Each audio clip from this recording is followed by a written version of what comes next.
What's up everybody, Christmas events are rolling out into your idle gacha games, so I wanted to cover the one in UltimateMyth, Idle RPG or UltimateMyth Rebirth, whatever you want to call it. Honestly, it's one of the better holiday events, so opening up on the screen right here, it is called Festival's Frenzy. It's one of the better holiday events I've seen recently out of the numerous games I test monthly. I'm going to go over each game mode, discuss the pack offers and the exchange shop, give a tip for the Christmas boss, and my final thoughts. I think this is a great event, so let's get it.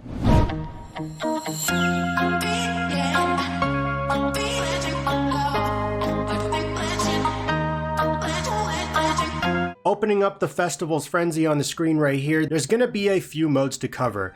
There is the Xmas Challenge, which is right here. This is going to be your main one. Then there's Snow Clearing over here, Flower Gifting, Abundant Wealth, which isn't unlocked yet on this account because it takes day 15 of your server. So I will be showing this on my free-to-play account since that one is older. And then if we click on the view schedule, there's a few more in here, such as if we go down here to Auspicious Roulette, and then there's also Welcome Luck, but these do start in a couple days. Now, because there's some I can't show, on their Facebook, they did post the images with the event descriptions, which I'll be showing on the screen. So we're gonna start off with the main one, which is the Xmas Challenge. Honestly, this is an interesting game mode because you have to fight through stages, and every so often you're gonna face the Christmas boss. After floor 50, you can unlock auto challenge, so you don't need to manually click skip battle each time. As you can see on my screen right here, if you are using monster heroes in this challenge, you are going to be gaining some buffs. Clicking out of this right here, this is the Christmas boss on the screen right here. Very cute, but there is some tips I have for this boss. But before we get into that, you're going to be gaining idle resources down here in the bottom. Now these are going to be called year fires. This is what the item says. Now what these do is when you claim them, you can actually go over here to your artifact. You're going to have 3 different artifacts you can use those resources to upgrade. There's 3 different skills. You have 1 skill, 2 skill, 3 skill. The first skill, if we click on this, unlocks at level 5, the second at level 40, and the third at level 80. Currently, what I suggest is to get them all at level 5 because it doesn't take too much. So let's do that right now. 1, 2, 3, 4, 5.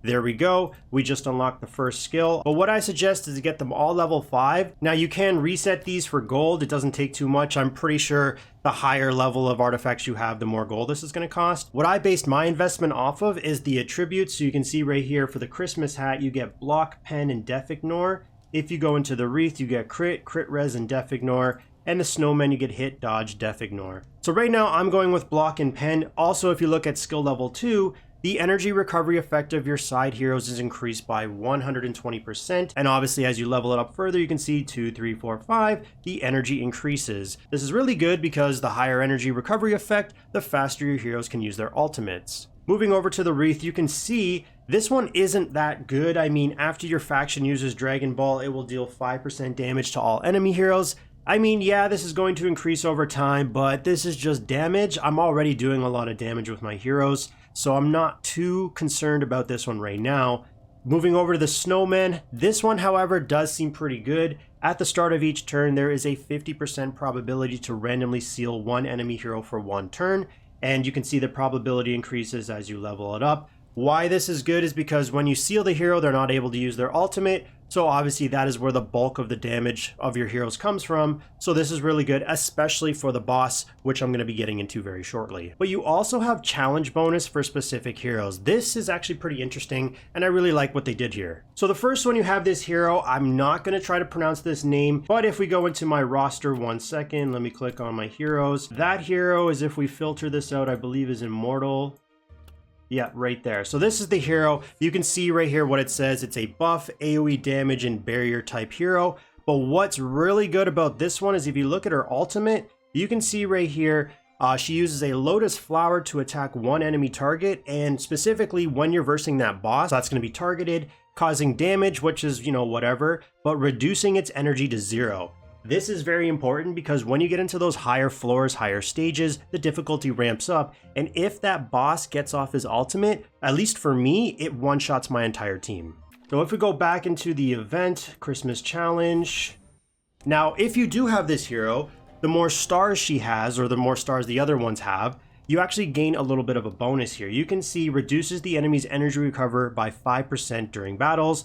Level 2 is having a 5-star, level 3 8-star, 4 10-star, and 5 15-star. Moving over to Wukong, everyone's going to have Wukong. I made a video on this, a very strong hero. But you gain an attack bonus of base 10% and also reduces target energy when attacking by 4, which obviously, as you can see, because I do have a 10-star plus Wukong, I'm at right now 60% attack bonus and then reducing the target's energy by 16. Moving over to the last one, which is Soul Collector.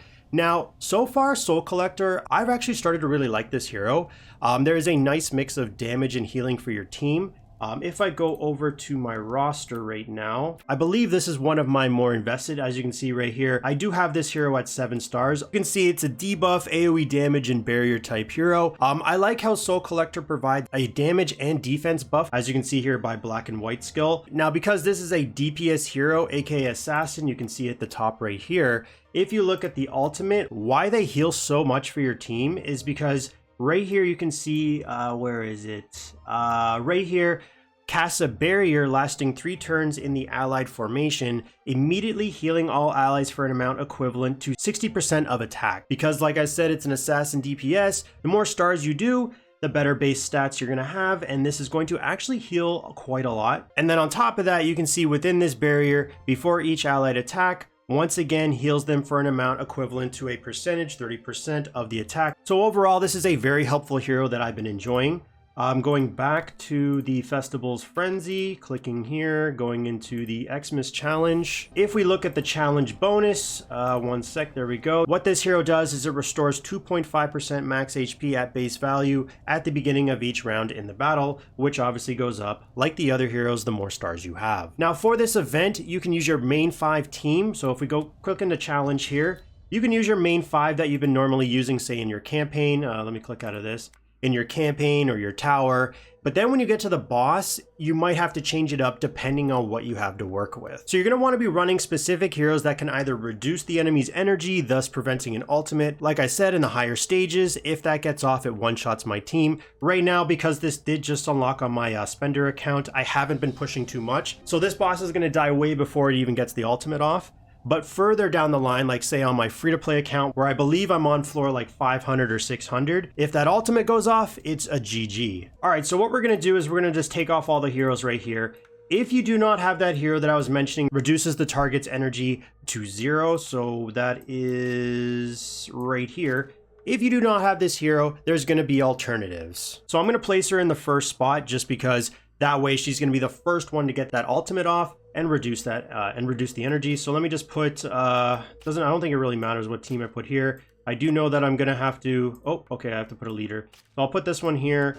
I have to change the speed down to 1. And then what this does, let me re-challenge again so you can see. So you're gonna be able to see right now, she's gonna use her ultimate. Boom, look at that energy bar. Went right to 0, and I'm gonna pause it. And what this is going to do is it's going to allow you to have a full team rotational hit. So if you're strong enough, obviously that's gonna be enough to just one-shot the boss. If you don't have her summoned yet, what you can do is if I challenge again, you can actually use your tank leader, because if I change the spots up, his ultimate also reduces energy. So we can see right here, when he does it, let me get ready to pause. You can see the energy bar just got reduced by about 50%. Once again, allow your team to get a full team rotational hit in. Now, I'm sure there's many other heroes you can use. I haven't tested everything. There is another hero. I don't have it actually available on this account, but in the monster faction, where is it? Right here, Li Fang, I think that's how you say it.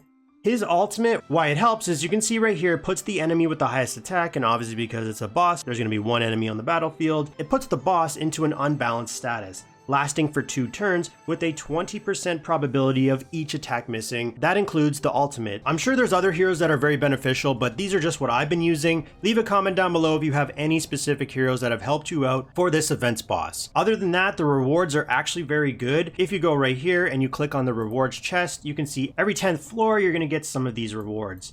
If we back out here, we can go into timed group buy. Now, this is actually an interesting concept as it rewards players by giving back gold spent, depending on how many players buy that specific offer.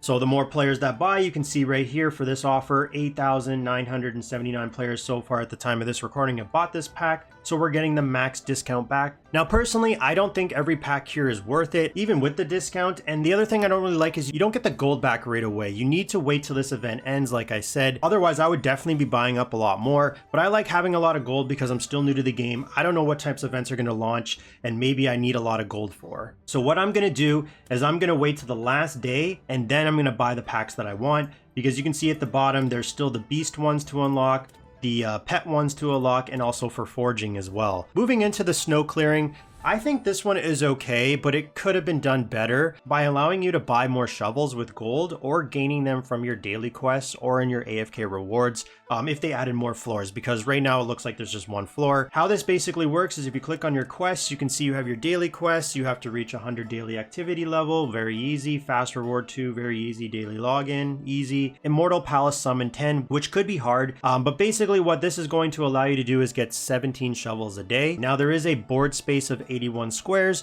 so based off the event duration at the top, everyone, as long as you do all these quests, even free-to-play players, you get all these shovels, you can uncover all the squares, giving the ultimate prize of 3,000 gold. Is this bad? No, it's free-to-play friendly, but the rewards are just okay. Like if we click on the rewards chest, really what you're just looking for is these Xmas coins for the exchange shop. Other than that, you're just getting a few summons here and there. I would have definitely liked to see multiple floors with a chosen reward on each floor, but maybe next time. If we back out of this one, you have flower gifting. I'm only going for the minimum here, which is 500 for this avatar frame. I think past 500 requires spending money for additional packs. Like if we click on packs here, you can see you can get more flowers depending on which pack you buy. Gifting the next milestone, which is 1,000. I don't think it's possible, unfortunately, but it is what it is. I really just wanted to get at least one frame. Backing out, we also have Abundant Wealth, which isn't unlocked on my spender account just because it says you need to reach day 15 to unlock. Basically, it's just a top-up bonus reward system. Looking over the Facebook image for Auspicious Roulette, it looks to be one of those spin the wheel and hope you get good RNG. I think they will have some sort of option to allow you to buy the spins with gold, but maybe it will only be for spending money. We don't know yet. This is one of those RNG based ones where you might get something good, you might get something bad. Most of the time, like me, I get the bad rewards. Looking over the Xmas Gift, I guess you'd call it Battle Pass, clicking on this right here, this is actually quite nice value. As you can see, if you click on activate, there's 2 different versions. Now I do believe these are separate. Like say I buy the $30 one right here, which gives me 60,000 gold. I think I'm also going to have to buy the $10 one for 24,000. I can't just buy the 30 and I get this one activated up here. So I do believe these are separate, but I could be wrong. These are actually really good value because if you base it off the other passes in the game, so right here, $10 for 24,000. If we back out of this, 1 second, and we go into privilege, you can see right here for $10, you're getting 22,500. In this one right here, you're getting $10 for 22,500. So the Xmas Pass, you get a couple thousand more gold and it's the same price. And finally, in terms of the Xmas Fair, which is the exchange shop, there is a lot of good stuff here. You will be getting this currency from the Xmas Challenge, aka the one with the stages and that Christmas boss. On my free-to-play account, which is a bit further into this event, I've already bought this one right here for the 1,500 coins, which is that God and Demon Selection Hero Pack. Definitely for me, I am aiming for the first 2, which is this one, and then of course those Ascension Pearls. Getting those God and Demon Heroes is a very long process, so I'm going to take this summon currency any way I can get it. It's a win for me. Overall, I think this is a solid Christmas holiday event, and there is definitely way more good than bad. It is beneficial for all players, which is nice, whether free-to-play or a spender, and I'm impressed with the event structure I have seen so far in this game. Let me know down in the comments what you think of this Christmas event, and as always, thanks for watching, and stay tuned for the next one.